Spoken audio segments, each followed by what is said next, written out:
What up? T-Bob here. And Jake as well. And look at you. You done stumbled upon little OTB Saints, where we bring you all the latest black and gold coverage. Who are the Saints going to draft? Who's going to be their quarterback? What does the salary cap look like? All that information and more. Hope you enjoy it. Like, subscribe. Here we go, baby. Live from Spread Quarters. Hold the mayo. Add Snow like John on Twitter. Dev, what's up, man?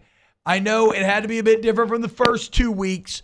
What were the overall vibes on Spread Quarters on Sunday? I thought, I'm live was actually pretty measured. I didn't hear roast beef on, but like I feel like there's, no one's like fully off quite yet, but everyone is feeling much more insecure.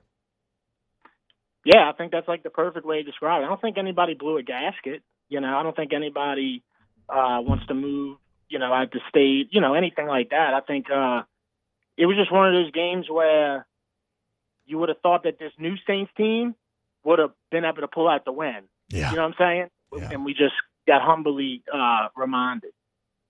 I almost thought I got out of the car, Dev, because of what you're talking about. Like, I got out of the car, went to my son's soccer game, and I'm like, oh, they had that. They scored Olave. This Saints team, that defense, they're not going to give up, the lead there. And then, one of the dads is like, oh, my God, the Saints lost. I'm like, no, they didn't. Yeah. I almost didn't believe it because of what you're talking about. Like, your defense is something that no matter what over the last couple of years, you've had a lot of faith in. And the way they played, they didn't give up a point to the fourth quarter. Like, that was the surprising thing. Like, the offense went and made the play, but the defense, you've got, a busted play that gets them all the way down there. But that was the shocking thing, was the defense is something you've been able to count on.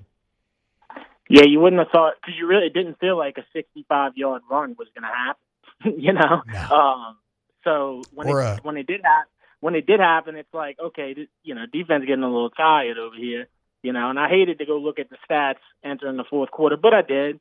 And, hey, it sucks. It's unfortunate that the one player you didn't want to get hurt, Eric McCoy, it sucks. But, it's the NFL, dude. Yeah, nobody's gonna. It's not gonna give the coaches a free pass or anything. Like it is the worst injury you could have caught. But if you go lose to the Falcons, people are gonna be completely off. But also, I'm tired of people getting so comfortable. Like, Eric McCoy went out the first drive. Like, how are we so comfortable after one drive? And of course, huge blow. But we oh well, it's over. We can't play football anymore. Offense is done, dude. They got dudes, the Eagles, who had Lane Johnson go out. They had Mekhi Becton go, So I just don't understand, why we so quick to, concede, again. I just think, Dev, if I wanted to play devil's advocate and argue that point, I think it would just be that, this is already the weakest position group on the team. He's unquestionably your best player and your leader, and it's at a mentally heavy position. So, if I have a week to game plan the absence of Eric McCoy, that is miles different than all of a sudden Lucas Patrick is in at center. I can understand there being a tail effect there. I get it. I just, having 59 yards passing going into the fourth quarter, dude, give me 100. Give me 120. Give me anything better than 59. Well, yeah, and that's what I'm saying. It's like, dude, okay, so we just can't play football on offense. If, don't get me wrong, that's offensive player. If he goes down, it's just it's over with. And now they're talking about, I didn't hear about this until Nick Underhill got on there this morning. Cesar Ruiz, I didn't even see that happen. No. That's one of those weird ones where, maybe it's just something nagging the guy plays through and then it gets bad. And I don't know. But the the other part about this is, though, also Sunday there were a lot of bad elements in play. Losing Eric McCoy immediately, no Taysom Hill. Yeah. As Nick just talked about, a Vic Fangio defense that had a lot of experience attacking Shanahan-style offenses. Jalen Carter, just an uber talented interior defensive lineman that's like a giant. I see how it got to where it got on Sunday. And it just sucks because the offense finally broke through and got you the play to win the game. And it was at that deep to point that your defense was just out of gas and just Couldn't hold the line. And I just hate that it's on this like little tight end crossing route, and you got three guys running into one another in the middle of the field. It's just a frustrating visual. Yeah, and look, I love the defense, just as much as the next guy. But one thing I do want to point out, there's a couple guys on that defense just out there getting cardio, dude. Cam Jordan, Peyton Turner, Isaiah Foskey, with the usual suspects. And you hate to put Cam Jordan in there. Oh, bro. I mean, yeah, you're going after Cam. But you hate to do it. But it's just like if anybody gets an exception, it's him. The other two, they go open up a flower shop, as far as I'm concerned. These guys, they don't want to do nothing. No stats. Peyton Turner, no stats. Tony Snell. No stats. I mean, it's like, dude, that's two. You want to talk about the offensive line? If we rolling with Chase Young and Granderson, and that's all we're going to roll with, get these other two cats out of here. Let's get some offensive linemen on the team. Yeah, and Brian Brzez's awesome. But I know you're talking about edge defenders in there. How many times you got to say it? Did you see the Peyton Turner cheap shot, too, that's making the rounds now? I missed it live. I don't believe that was his intention. I think that the internet took that and turned it in that he spit on a guy. I don't know about spit on him, but Devontae Smith's laying there knocked out without a helmet. He does kind of dive on him pretty after the play.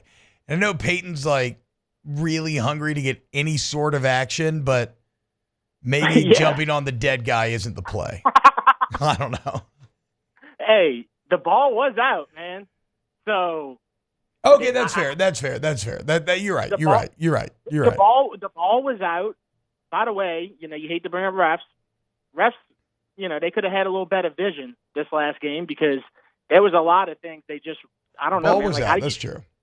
The ball was out. How did we go to commercial after? You know what I'm saying? I don't understand that. But anyway, yeah, Peyton Turner is so hungry for action. Yeah, he's falling on dudes who are unconscious. He did dive at the ball. That's true. That's my bad. Yeah, that's probably what it was. I don't think. I mean, Eagles fans really reached on that. They tried to. I never once said Peyton Turner's a bad guy either. I've never seen anything that was. That's true. Well, you hadn't seen a lot of him, so that's probably No, but he likes anime. He seems like a good kid. Oh, because if you like anime, you're. Just like a little nerdy. He seems a little nerdy and sweet. He seems a little nerdy and sweet. That's all I'm saying. Okay, fair enough. Dev, were you at the Dome? No, I didn't go to this past game.